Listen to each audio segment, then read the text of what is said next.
Hello मेरे लाडलो, आप सभी का स्वागत है अपने YouTube चैनल KRS क्लासेज में। तो मेरा सभी दोस्तों को प्यार भरा नमस्कार।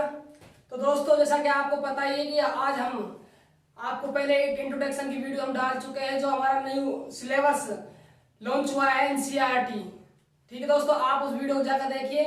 हम आपको डिस्क्रिप्शन में उसका लिंक दे देंगे कि इस बार आपके फिजिक्स की 2 बुक है और जो चैप्टर है फर्स्ट बुक में कितने हैं और सेकंड बुक में कितने हैं, उसकी मैंने अलग से एक वीडियो बना रखी है। आप डिस्क्रिप्शन बॉक्स में जाइए, लिंक पर क्लिक कीजिए और वीडियो को देखिए।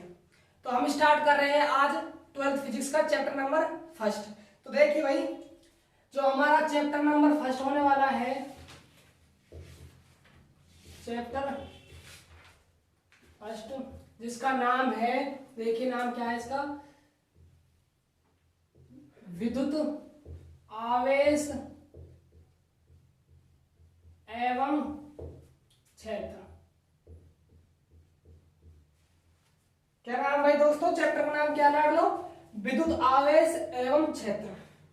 तो देखिए बात ध्यान दीजिएगा, यहाँ पर हम बेसिकली जो चैप्टर है इसमें डिस्कस करेंगे आवेश के बारे में। किसके बारे में डिस्कस करेंगे? आवेश के बारे में, कि आवेश क्या होता है, आवेश के गुणधर्म क्या होते हैं, आवेश कौन कौन क्षेत्र उत्पन्न कर सकता है, वगैरह वगैरह और भी इस चैप्टर में हम डिस्कस करने वाले हैं कि ठीक है दोस्तों। तो देखिए आवेश क्या है, पहले हम चर्चा करते हैं आवेश की। आवेश क्या है, ध्यान दीजिएगा। आवेश होता क्या है कि आवेश को हम, कोई भी वस्तु है भाई, आवेश है कि किसी भी वस्तु पर हम आवेश को कैसे उत्पन्न कर सकते हैं और आवेश किसी वस्तु पर किन किन अवस्थाओं में पाया जाता है। बात क्लियर आ रही है, समझ आ रही है आपको? देखिए भाई, आवेश जो होता है किसी वस्तु पर 2 अवस्थाओं में उपस्थित होता है। क्या होता है? कोई भी जो आवेश होता है किसी भी वस्तु पर 2 अवस्थाओं में उपस्थित होता है। अवस्थाओं की बात की जाए तो जो पहली अवस्था है वो है स्थिर अवस्था, स्थिर अवस्था। दूसरी की बात की जाए तो है गतिशील अवस्था।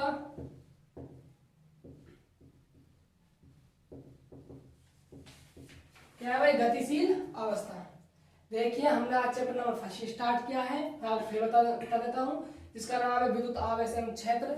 जो इस चैप्टर है इसमें हम सिर्फ आवेश की बात करेंगे और आवेश, हम किसी भी वस्तु पर हम आवेश को कैसे उत्पन्न कर सकते हैं और आवेश किसी वस्तु पर किस प्रकार पाया जाता है, इन सब चीजों की डिस्कस इस चैप्टर में हम करने वाले हैं। तो सबसे पहले हम जो आवेश होता है उसकी कुछ बेसिक नॉलेज ले रहे हैं। देखिए, आवेश किसी वस्तु पर 2 अवस्थाओं में पाया जा सकता है। पहली अवस्था है स्थिर अवस्था बाबू, दूसरी अवस्था आपकी क्या होगी? गतिशील अवस्था।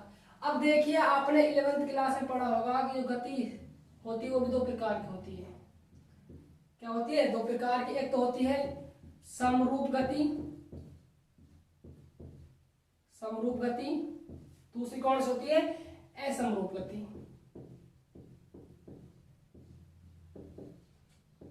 क्या होती है भाई? गतिशील अवस्था को 2 भागों में डिवाइड कर दिया है कि आवेश गति किस प्रकार कर सकता है। एक तो समरूप गति कर सकता है और एक असमरूप गति कर सकता है। समरूप गति क्या होती है? जिसमें त्वरण का मान क्या होता है?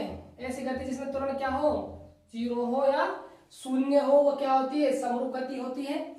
और असमरूप गति क्या होती है? जिसमें त्वरण का मान 0 नहीं होता, यानी कि परिवर्तित होता रहता है, वो क्या होती है? अपनी असमरूप गति होती है। बात समझ आई? देखिए, आवेश किसी वस्तु में पाया जाता है, ठीक है, और आवेश किसी वस्तु में 2 अवस्थाओं में पाया जाता है। एक तो होता है स्थिर अवस्था में और एक होता है गतिशील अवस्था में। ठीक है, गतिशील अवस्था को 2 भागों में बांट दिया है। गति का आधार एक तो समरूप गति और एक असमरूप गति। समरूप गति वो गति होती है जिसमें त्वरण का मान 0 होता है और असमरूप गति वो होती है जिसमें त्वरण का मान 0 नहीं होता है, यानी कि चेंज होता रहता है। बात क्लियर है? अब देखिए आगे चलते हैं। एक सेकेंड रुकिए, इसको मैं रब कर देता हूं ना। देखिए अब आगे, यहां तक बात आप क्लियर हो गई होगी। अब देखिए, आप 11th क्लास में आपने पढ़ा होगा, क्या पढ़ा होगा कि गुरुत्वाकर्षण वाला चैप्टर। कौन सा भाई? गुरुत्वाकर्षण। क्या नाम था चैप्टर का? गुरुत्वाकर्षण चैप्टर था। ठीक है दोस्तों, जिसमें आपने द्रव्यमान के बारे में पढ़ा था। किसके बारे में पढ़ा था? मोस्टली द्रव्यमान था उस चैप्टर में। ठीक है, कि द्रव्यमान अपने चारों ओर कौन सा क्षेत्र उत्पन्न करता है भाई? गुरुत्वीय क्षेत्र उत्पन्न करता है। कौन क्षेत्र उत्पन्न करता है? गुरुत्वीय क्षेत्र उत्पन्न करता है। गुरुत्वाकर्षण चैप्टर में आपने द्रव्यमान पढ़ा होगा। द्रव्यमान अपने चारों ओर क्या उत्पन्न करता है? गुरुत्वीय क्षेत्र उत्पन्न करता है। इसी प्रकार हम डिस्कस करें आवेश के बारे में कि आवेश कौन कौन से क्षेत्र उत्पन्न कर सकता है। उसके लिए भी आपके सामने तीन कंडीशन है। तीन कंडीशन कौन कौन सी? स्थिर अवस्था है और जो गतिशील अवस्था है वो दो भागों में डिवाइड हो गई है, समरूप गति और असमरूप गति। बात क्लियर है कि जो आवेश है वो कौन कौन सा क्षेत्र उत्पन्न करेगा? स्थिर अवस्था में कौन सा क्षेत्र उत्पन्न करेगा, समरूप गति में कौन सा क्षेत्र उत्पन्न करेगा, असमरूप गति में कौन सा क्षेत्र उत्पन्न करेगा। तो देखिए मैं इसमें कर रहा हूं, ध्यान सभी बंदों का यहां होना चाहिए। देखिए जो आपकी स्थिर अवस्था है इसमें जो आवेश है वो केवल, इस शब्द को मत भूलना, केवल क्या उत्पन्न करता है? विद्युत क्षेत्र उत्पन्न करता है। कौन सा क्षेत्र उत्पन्न करता है भाई? आवेश स्थिर अवस्था में केवल विद्युत क्षेत्र उत्पन्न करता है। आगे देखिए बात की जाए गतिशील अवस्था में, दो प्रकार गति हो रही है, समरूप गति और असमरूप गति। तो देखिए समरूप गति में जो आवेश है वो दो क्षेत्र उत्पन्न करता है। कितने करता है लाडलो? दो क्षेत्र उत्पन्न करता है। एक तो करता है विद्युत क्षेत्र उत्पन्न, क्या करता है? तो विद्युत क्षेत्र उत्पन्न करता है और इसी के साथ क्या उत्पन्न करता है? चुंबकीय क्षेत्र उत्पन्न करता है। बात के लिए यहां तक समरूप जब गति करता है आवेश तो कितने क्षेत्र उत्पन्न करता है? दो क्षेत्र उत्पन्न करता है, तो विद्युत क्षेत्र और एक चुंबकीय क्षेत्र। ठीक है, आगे देखिए बात की जाए असमरूप गति की, कि जब आवेश असमरूप गति में होता है किसी भी वस्तु में तो कौन कौन से क्षेत्र उत्पन्न करता है। तो देखिए विद्युत क्षेत्र उत्पन्न करता है,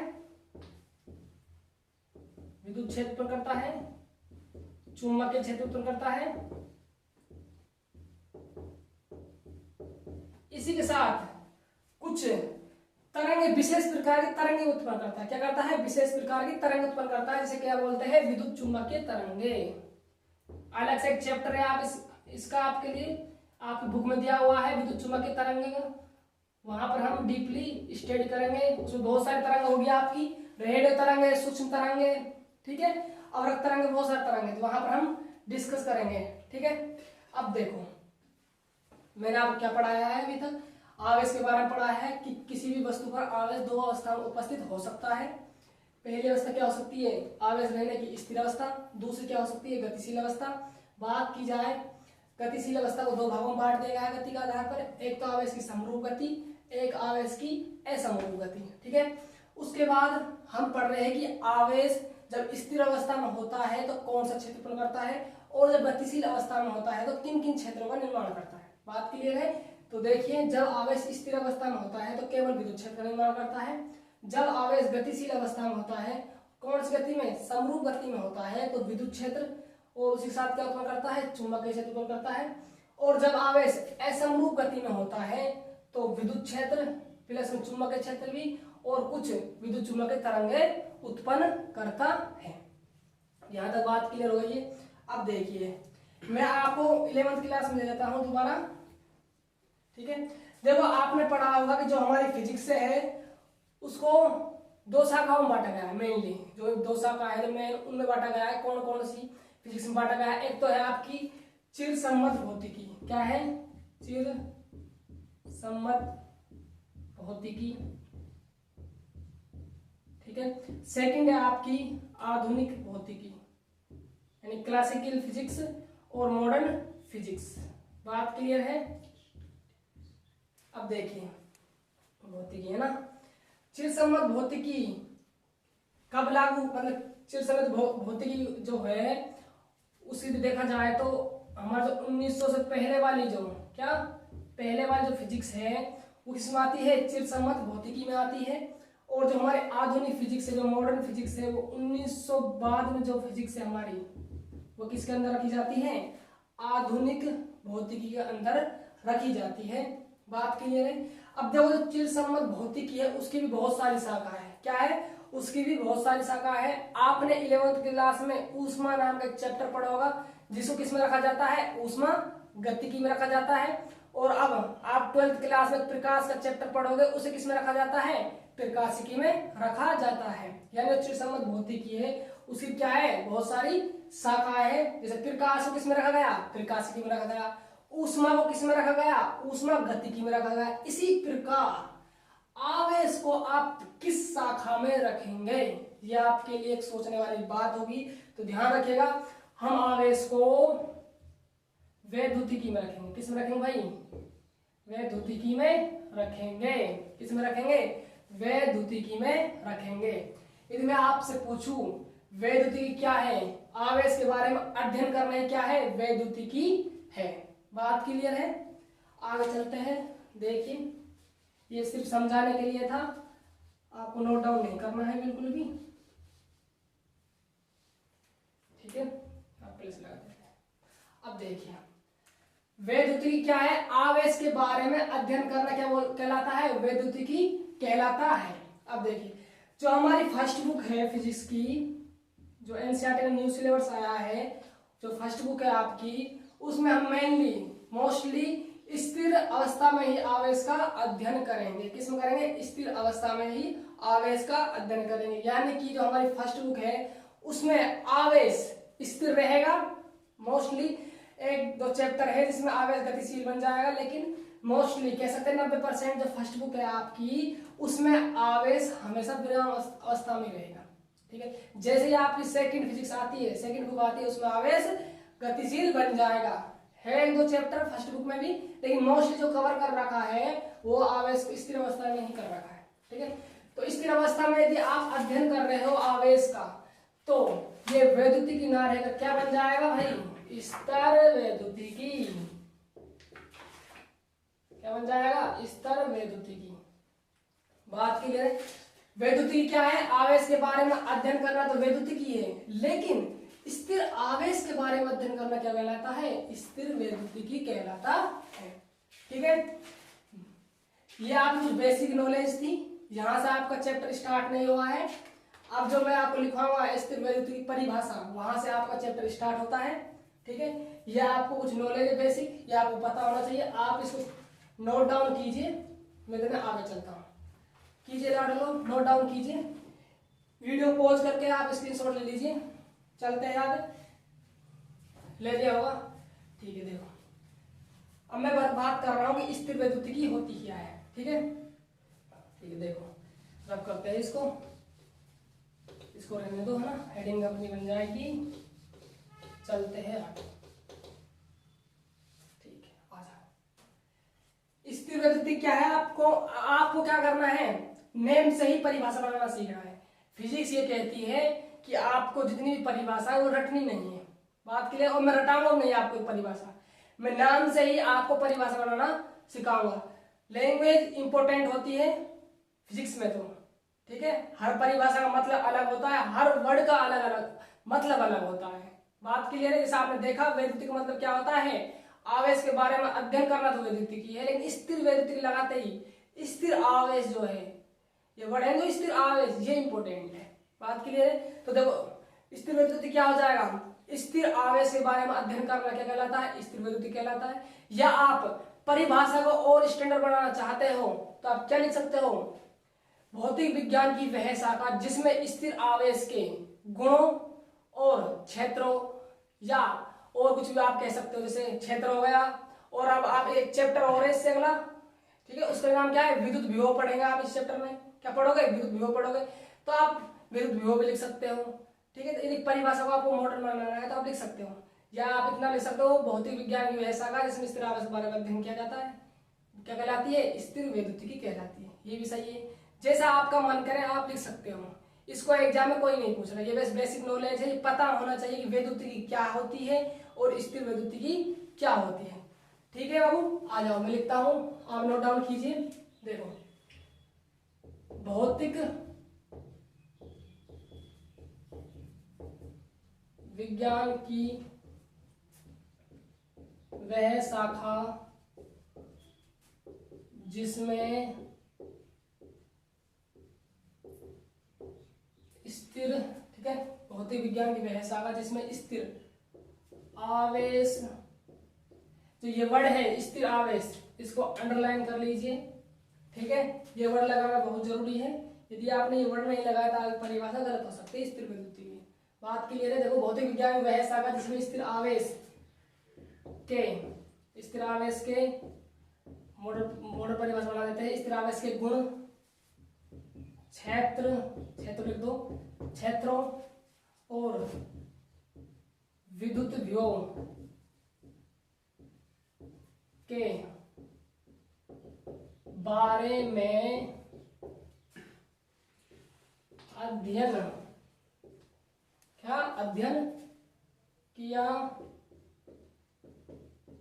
अध्ययन किया जाता है स्थिर वैद्युतिकी कहलाती है। क्या कहलाती है भाई? स्थिर वैद्युतिकी कहलाती है। ठीक है। भौतिक विज्ञान की वह शाखा जिसमें स्थिर आवेशों, गुण, क्षेत्रों, विद्युत विभव के बारे में अध्ययन किया जाता है स्थिर वैद्युतिकी कहलाती है। ठीक है। तो यहां से आपका चैप्टर स्टार्ट होता है। अब देखिए अगली हेडिंग। अब मान लीजिए कोई आवेश है, मैं सॉल्व करता हूँ ना, आपने नोट डाउन कर लिया होगा। जिसने नहीं किया है वो वीडियो पॉज करके स्क्रीनशॉट ले सकता है। ठीक है, मैं आगे चलता हूँ भाई। देखो आगे कहानी सुनो भाई आवेश की क्या कहता है। ठीक है। अब देखो मैं आपको क्वेश्चन बनाता हूँ, आप जवाब देना जितना हमने अब तक पढ़ा है। ठीक है। मैं एक इंपॉर्टेंट बात बता रहा हूँ आपको। इंपॉर्टेंट बात क्या है, जैसे आपका चैप्टर कंप्लीट हो जाता है मैं आपको हर चैप्टर का टेस्ट लूंगा आपका। ठीक है। एक एक न्यूमेरिकल करवाऊंगा चैप्टर कंप्लीट का। ठीक है। और देखिए जैसे जैसे कोई भी अपना टॉपिक चल रहा है, क्या चल रहा है भाई? टॉपिक चल रहा है। मैं जैसे अब आपने क्या पढ़ लिया? आवेश पढ़ लिया। तो आवेश पढ़ने के बाद जो भी हमने पढ़ा है इससे कौन कौन से इंपॉर्टेंट क्वेश्चन बन सकते हैं मैं उसके बारे में आपसे डिस्कस करूंगा। ठीक है। अब मैं डिस्कस करता हूँ आपसे फर्स्ट क्वेश्चन की कि स्थिर आवेश किन किन क्षेत्रों का निर्माण करता है। तो आप क्या लिखोगे? सिर्फ केवल विद्युत क्षेत्र निर्माण करता है। यदि बात करूं आपसे कि गतिशील आवेश, ध्यान सुनना, वर्ड को पकड़ना, गतिशील आवेश किन किन क्षेत्रों का निर्माण करता है, तो आपका जवाब सोचोगे यार समरूप गति थी और असमरूप गति थी। समरूप में तो विद्युत क्षेत्र था और चुंबकीय क्षेत्र था। यदि बात की जाए असमरूप गति की तो वहां पर विद्युत क्षेत्र भी था, चुंबकीय क्षेत्र भी था और विद्युत चुंबकीय तरंगे भी थी। अब किसको बताएं? दोनों को बताएं, तीनों को मिलाकर बताएं? तो आप क्या करना है? तीनों को ही बताना है। क्योंकि मैंने क्या वर्ड यूज लिया है? गतिशील आवेश।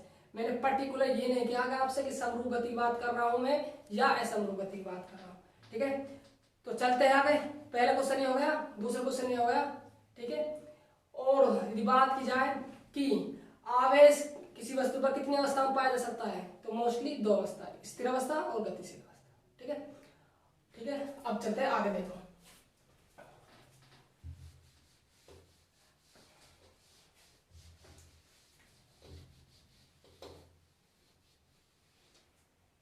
ठीक है।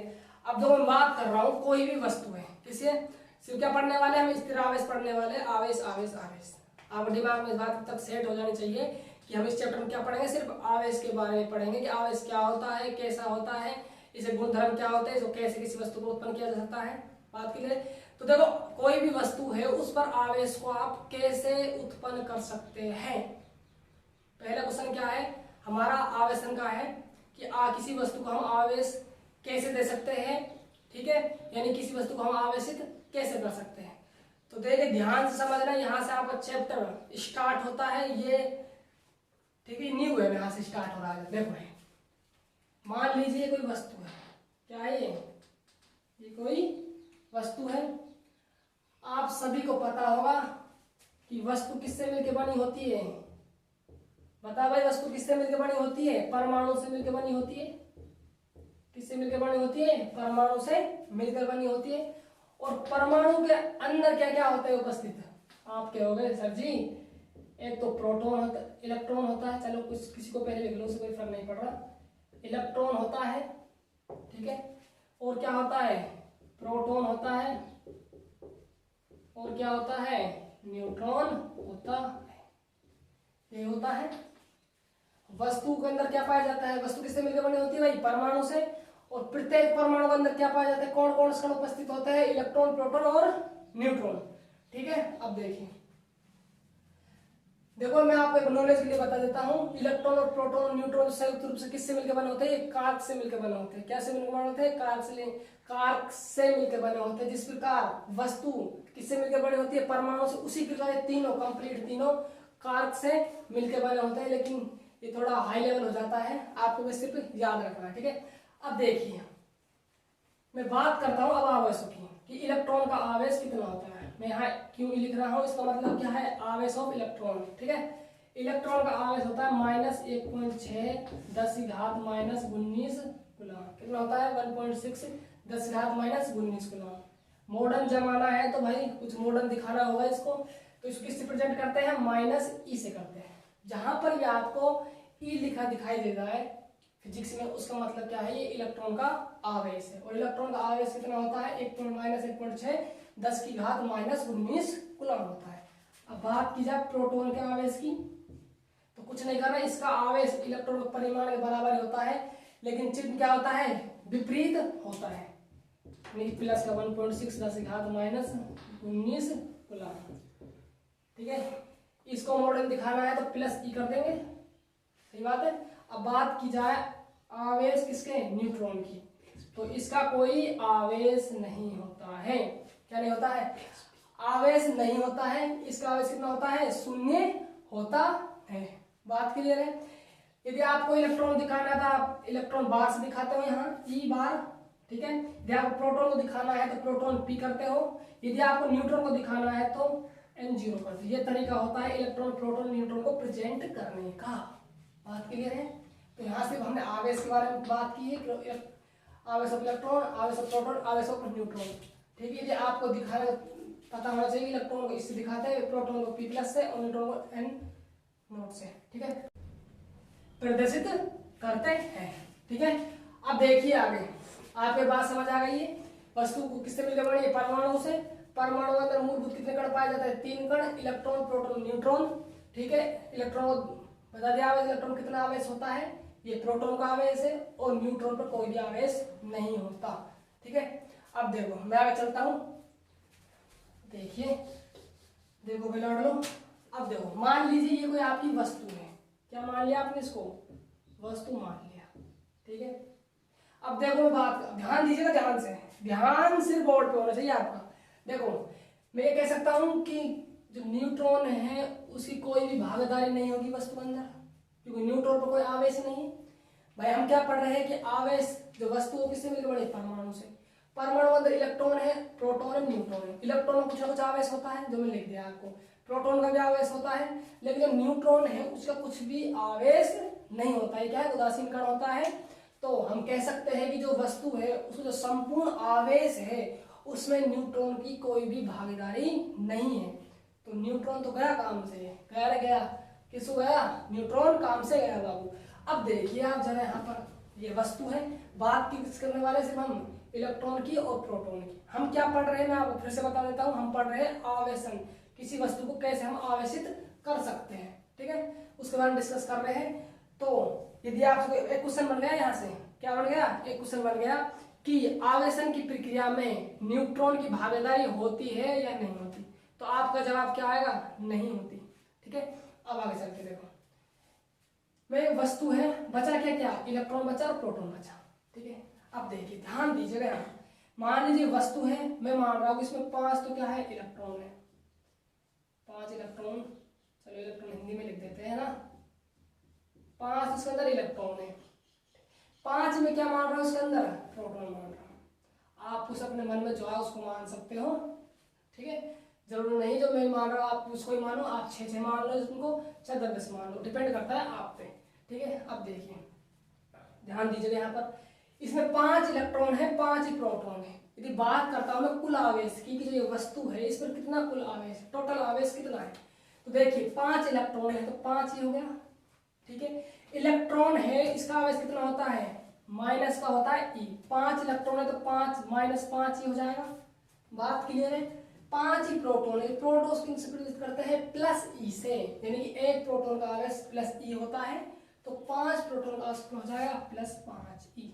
बात क्लियर है यहाँ तक। यदि आप इनको ऐड करते हो, या आपको एक बात और बता दूं, जो आवेश है क्या है?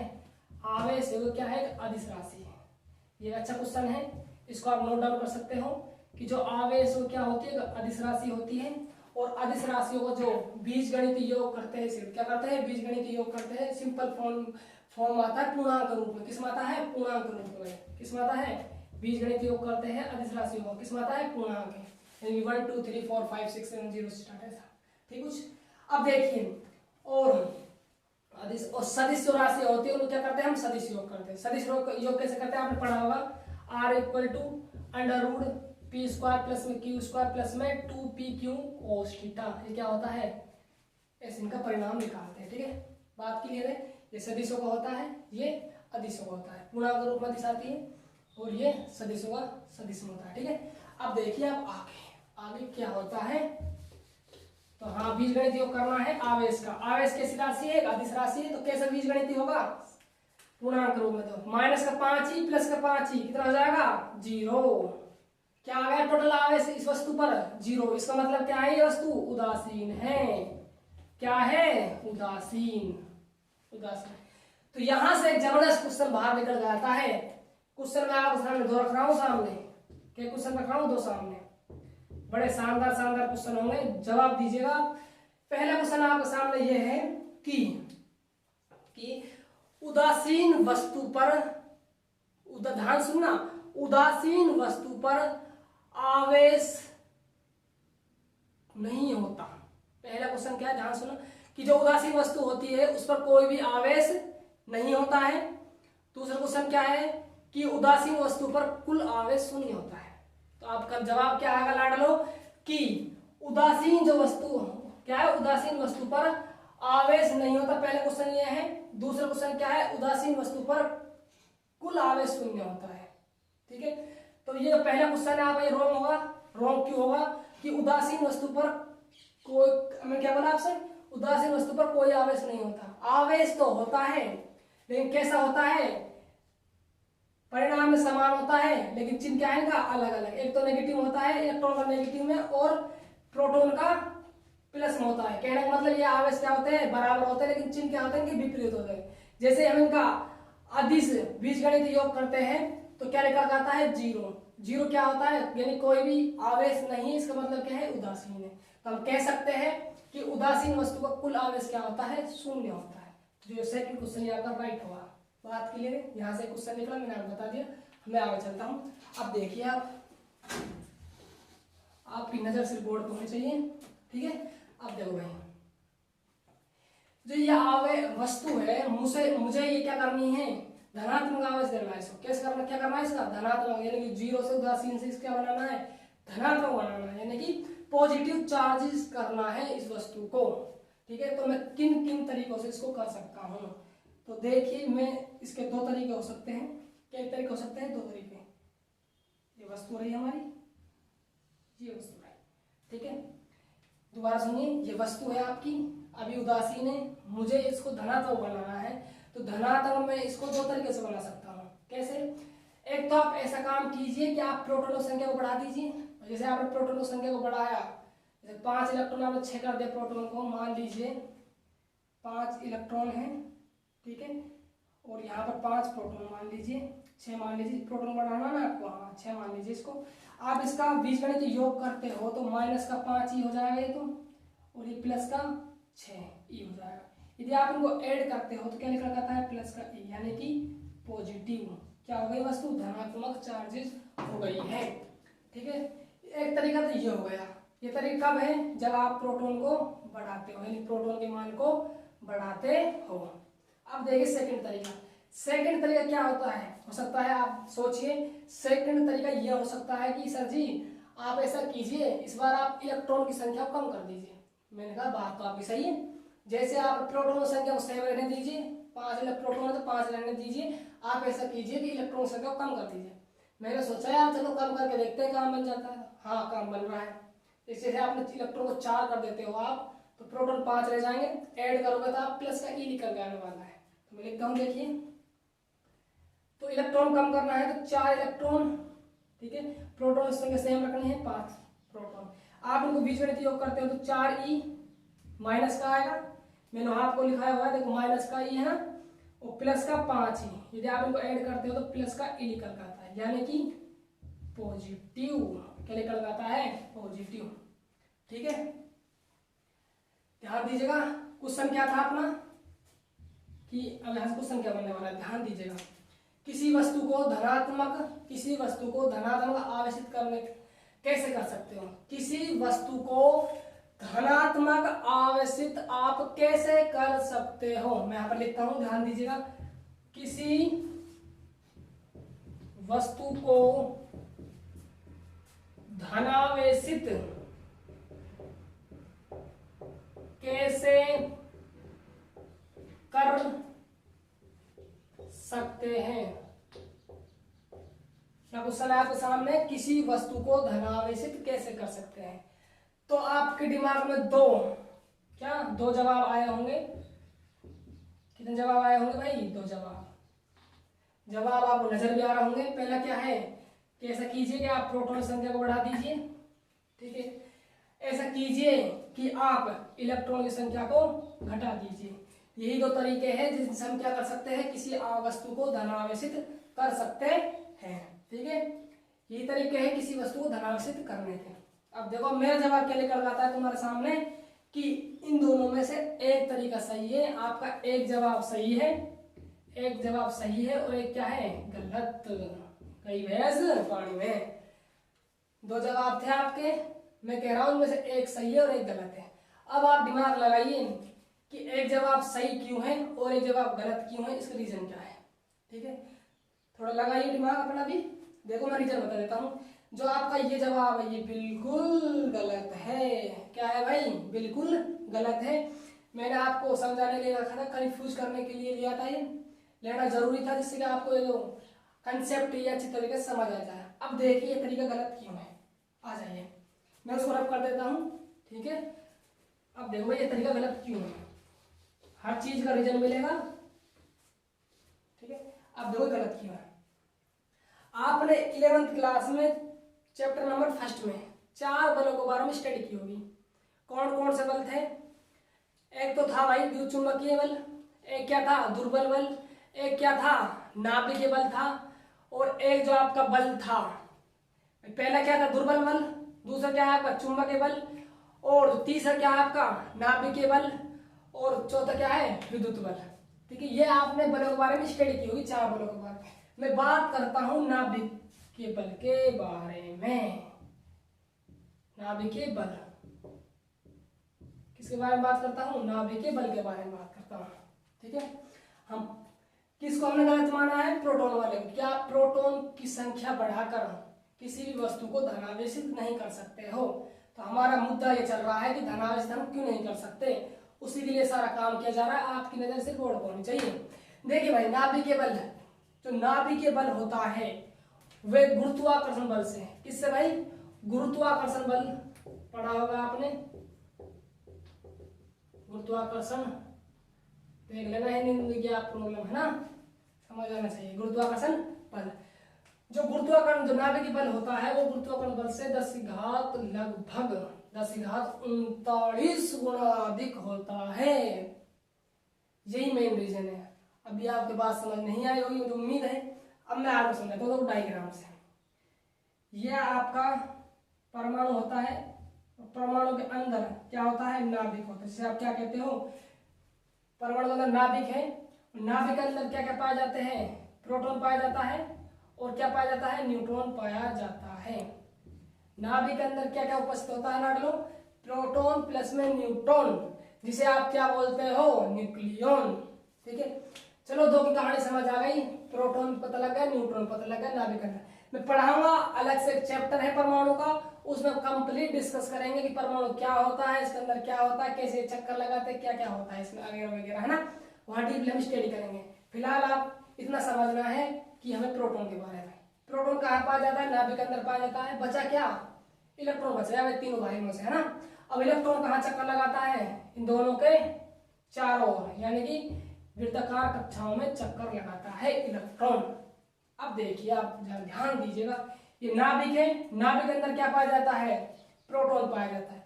और नाभिक, जो नाभिक है उसके अंदर कौन सा बल लगता है? नाभिकीय बल लगता है। ये आप सभी को पता होगा, जो नाभिक होता है उसके अंदर कौन सा बल लगता है, नाभिकीय बल लगता है। और नाभिकीय बल, गुरुत्वाकर्षण बल आपने देखा ही होगा, जैसे आप किसी वस्तु को ऊपर फेंकते हैं तो नीचे आ जाती है डेफिनेट। तो ये तो सोचिए कितना पावरफुल है, 10 की पावर 39 गुना पावरफुल है। तो आप सोच सकते हो कि बेचारा प्रोटॉन है, इसको तो ये जाने ही नहीं देगा, पकड़ के रखेगा। क्या रखेगा, इसको पकड़ के रखेगा प्रोटॉन को। तो और बचा इलेक्ट्रॉन। अब देखिए ये प्लस हो गया, ठीक है, प्रोटॉन यहाँ है, न्यूट्रॉन को चार्ज होता नहीं, न्यूट्रॉन की बात करनी बेकार है, बताया है पहले, डिस्चार्ज है ये बिल्कुल, ठीक है। अब देखिए बात करते हैं इलेक्ट्रॉन पर कौन सा बल लगता है, ठीक है। अब देखिए ये प्लस है, ये माइनस है, प्लस माइनस आवेश हो गया, क्या हो गया, प्लस माइनस आवेश हो गया। इसी चैप्टर में हम कूलाम का नियम स्टडी करेंगे। जो स्थिर आवेशों के लिए धनात्मक आवेश होगा, एक ऋणात्मक आवेश होगा, उनके मध्य कौन सा बल लगता है, स्थिर वैद्युतिकी बल लगता है। जैसे कि आपने गुरुत्वाकर्षण चैप्टर में दो द्रव्यमानों के मध्य पढ़ा होगा। इसको हम जब स्टडी करेंगे, जब क्या पढ़ेंगे, हम कूलाम का नियम पढ़ेंगे। तो ये बल कैसा होता है भाई कूलाम के नियम से, ये बल क्या होता है हमारा, दुर्बल बल होता है। क्या होता है भाई, दुर्बल बल होता है। इसी की वजह से क्योंकि प्रोटॉन को आप चेंज नहीं कर सकते। क्यों नहीं कर सकते, क्योंकि ये नाभिकीय आकर्षण बल से इतनी भयंकर तरीके से बंधा होता है कि आप इसको नहीं तो ले सकते हो, नहीं इसको दे सकते हो। बचा क्या, इलेक्ट्रॉन। इलेक्ट्रॉन क्या होता है, दुर्बल बल होता है। और आपने पढ़ा भी होगा कि किसी वस्तु पर आवेश, दो वस्तुओं पर इलेक्ट्रॉनों को स्थानांतरण कर सकते हैं। हम पढ़ेंगे हमारे इस चैप्टर में इलेक्ट्रॉन स्थानांतरण करने की विधियां, जब हम आपको वहां पढ़ाएंगे। तो आपने ये तो पढ़ा होगा और सुना भी होगा कि इलेक्ट्रॉन को एक वस्तु से दूसरी वस्तु पर स्थानांतरण किया जा सकता है। लेकिन बाबू आपने ये कभी नहीं सुना होगा कि प्रोटॉन को एक वस्तु से दूसरी वस्तु पर स्थानांतरण किया जा सकता है, क्योंकि होता ही नहीं है। क्यों नहीं होता है, क्योंकि नाभिकीय आकर्षण बल से बहुत ही उससे बंधा होता है, पावरफुल मजबूती से। बात क्लियर है। तो इसीलिए आप प्रोटॉन को बढ़ा या घटा नहीं सकते, बात क्लियर। और इलेक्ट्रॉन को आप घटा बढ़ा सकते हो। तो यहां से एक निष्कर्ष निकल के आता है, बड़ा शानदार निष्कर्ष निकल के आता है भाई, न्यूट्रॉन खत्म। न्यूट्रॉन आवेशन की प्रक्रिया में कोई भूमिका नहीं निभाता है, क्योंकि उस पर कोई चार्ज नहीं होता।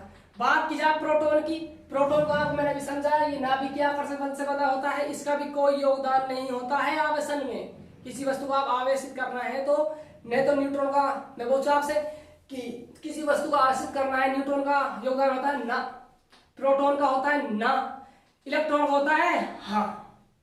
बात क्लियर है।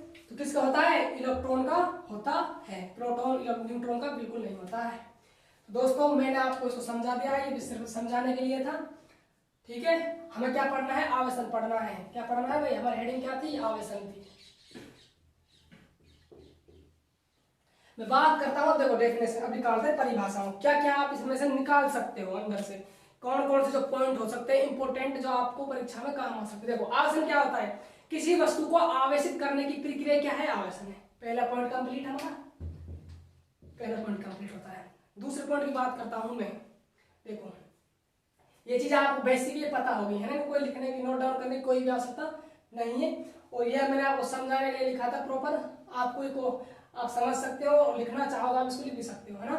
अब देखिए आवेशन होगा, किसी वस्तु को आवेशित करने की प्रक्रिया क्या है, आवेशन कहलाती है। अब देखो सेकंड पॉइंट क्या होता है कि किसी वस्तु को आवेशन करने में, किसी वस्तु को आवेशित करने में इलेक्ट्रॉन की भूमिका होती है। भाई इलेक्ट्रॉन का हमारा है ना वस्तु को आवेशित करने में। देखो यहाँ पर हमने बताया कि न्यूट्रॉन तो पहले से खत्म, इस कहानी तो प्रोटॉन की नाभिक बल ने खत्म कर दी, बचा क्या, इलेक्ट्रॉन बचा। तो किसी वस्तु को आवेशित करने में संपूर्ण जो कह सकते हो आप, कौन निभाता है भूमिका, इलेक्ट्रॉन निभाता है। क्योंकि न्यूट्रॉन एक उदासीन कण है तथा प्रोटॉन धनावेशित कण होने के कारण नाभिक में होता है, और नाभिक में कौन सा बल लगता है, उस पर नाभिकीय आकर्षण बल लगता है, जिससे वो बंधा होता है। आप उसको परिवर्तित कम या ज्यादा नहीं कर सकते हो। तो आवेशन सबसे ज्यादा भूमिका किसकी है, भूमिका सब कंप्लीट किसकी है, इलेक्ट्रॉन की है। क्या है, इलेक्ट्रॉन की है। इसमें हम इलेक्ट्रॉन इलेक्ट्रॉन इलेक्ट्रॉन ही पढ़ेंगे, इलेक्ट्रॉन देंगे वस्तु से, इलेक्ट्रॉन वस्तु से लेंगे।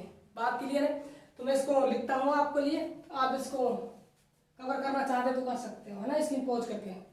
चलते हैं भाई आगे, है ना, आ जाइए, मैं अब करता हूँ, है ना इसको। ये आपको समझ आ गया होगा। अब देखिए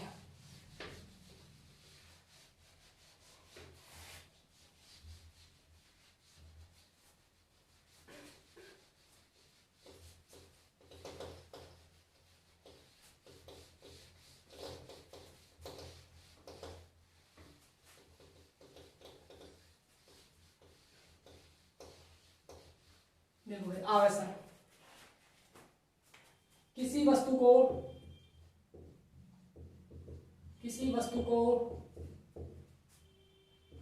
आवेशित करने की प्रक्रिया आवेशन कहलाती है।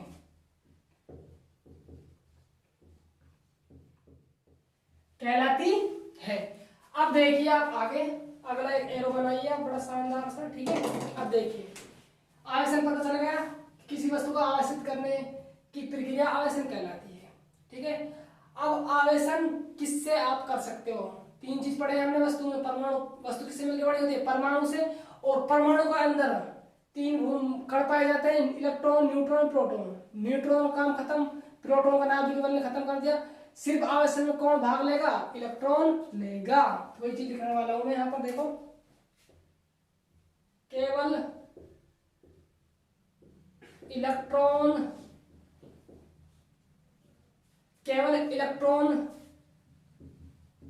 आवेशन, केवल इलेक्ट्रॉन आवेशन की प्रक्रिया में जिम्मेदार है, क्योंकि इस रीजन लिख सकते हो आप, क्योंकि न्यूट्रॉन क्या है रीजन, न्यूट्रॉन क्या होगा, एक उदासीन कण है, क्योंकि न्यूट्रॉन एक उदासीन कण है। न्यूट्रॉन तो होगा भाई उदासीन कण है। बात किया प्रोटॉन की, तथा धनावेशित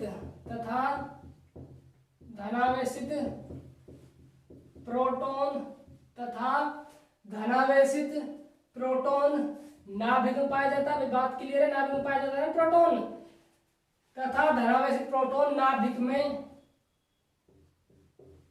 पाया जाता है, नाभिक में पाया जाता है। यह किससे बना होता है भाई, प्रबल, यह प्रबल नाभिकीय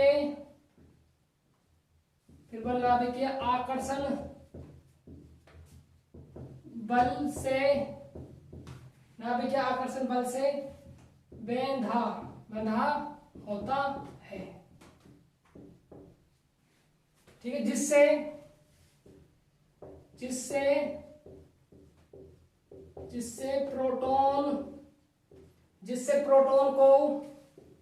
प्रोटॉन को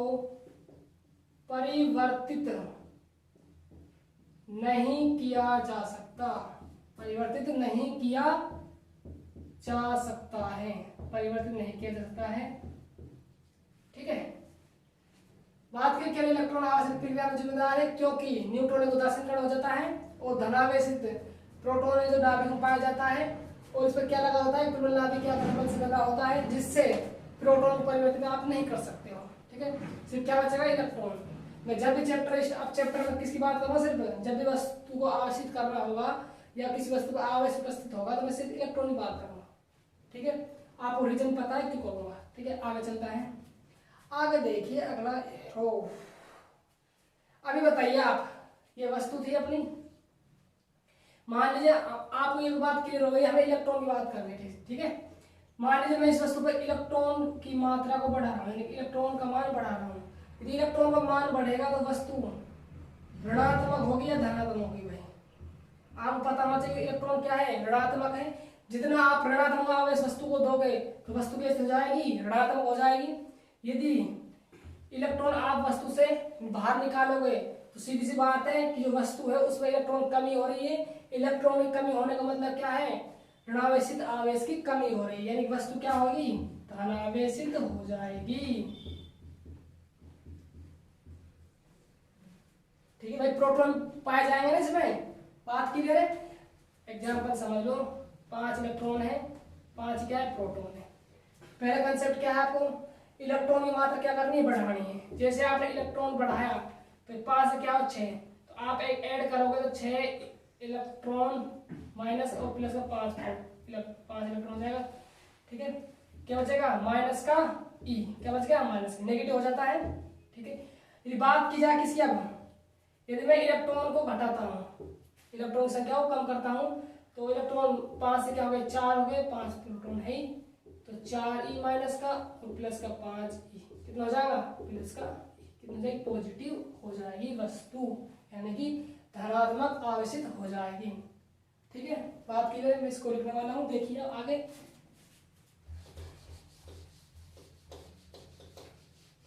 देखो भाई, हाँ दीजिए, जब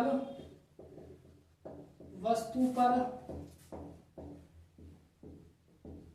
इलेक्ट्रॉन की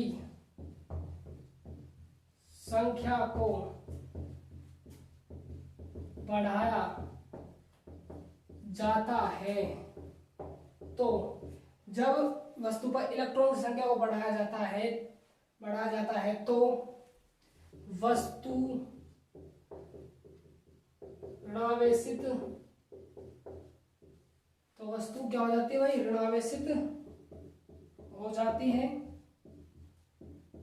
तथा हो जाते। ठीक है, यदि इलेक्ट्रॉन की, इसे प्रेजेंट कर सकते हो आप, चाहे हिंदी में लिख सकते हो, इलेक्ट्रॉन की संख्या को कम किया जाता है तो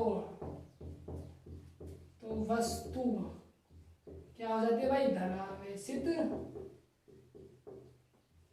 हो जाती है। क्या हो जाती है, धनावेशित हो जाती है। ठीक है दोस्तों, आप इसको नोट डाउन कीजिए, ले लिया होगा स्क्रीनशॉट। तो ठीक है दोस्तों, आज फर्स्ट क्लास थी अपनी, चैप्टर नंबर 1 की एनसीईआरटी की न्यू सिलेबस की। आज के लिए इतना ही काफी है। देखो मैं आपको फिर से रिवाइज करवा देता हूँ, आज हमने किन किन टॉपिक को बात किया, क्या क्या पढ़ लिया है। हमने बात की थी पहले आवेश की। आवेश किसी वस्तु पर 2 अवस्थाओं में पाया जाता है, स्थिर अवस्था और गतिशील अवस्था। गतिशील जो है वो 2 भागों में बांट दी, समरूप गति में बांट दी और असमरूप गति में। समरूप गति वो होती है जिसमें त्वरण शून्य होता है, और असमरूप गति वो होती है जिसमें त्वरण शून्य नहीं होता है। बात की जाए क्षेत्र की, कि स्थिर अवस्था में आवेश होता है तो कौन सा क्षेत्र उत्पन्न करता है, तो कौन क्षेत्र उत्पन्न करता है, विद्युत क्षेत्र उत्पन्न करता है। जब आवेश गतिशील अवस्था में होता है और कौन सी गति में होता है, समरूप गति में होता है, तब विद्युत क्षेत्र और चुंबकीय क्षेत्र उत्पन्न होता है। और जब आवेश असमरूप गति में होता है तो विद्युत क्षेत्र, चुंबकीय क्षेत्र और विद्युत चुंबकीय तरंग उत्पन्न करता है। ठीक है, बात क्लियर यहाँ तक। उसके बाद हमने आवेशन पढ़ा, क्या पढ़ा, आवेशन पढ़ा। वहां पर हम इलेक्ट्रॉन का आवेश, प्रोटॉन का आवेश और न्यूट्रॉन का आवेश देखा, और वहां पर हमने देखा कि जो न्यूट्रॉन उदासीन कण होता है वो आवेशन प्रक्रिया में भाग नहीं लेता। बचा क्या, प्रोटॉन किससे बंधा होता है, नाभिकीय आकर्षण बल से बंधा होता है, वो भी भाग नहीं लेता। बचा क्या, सिर्फ इलेक्ट्रॉन भाग लेता है। कुछ परिभाषाएं थी जो लिखवाई आज।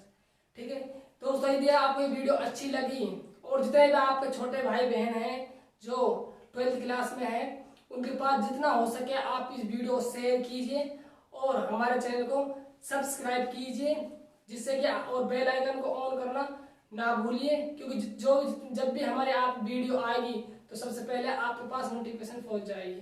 ठीक है,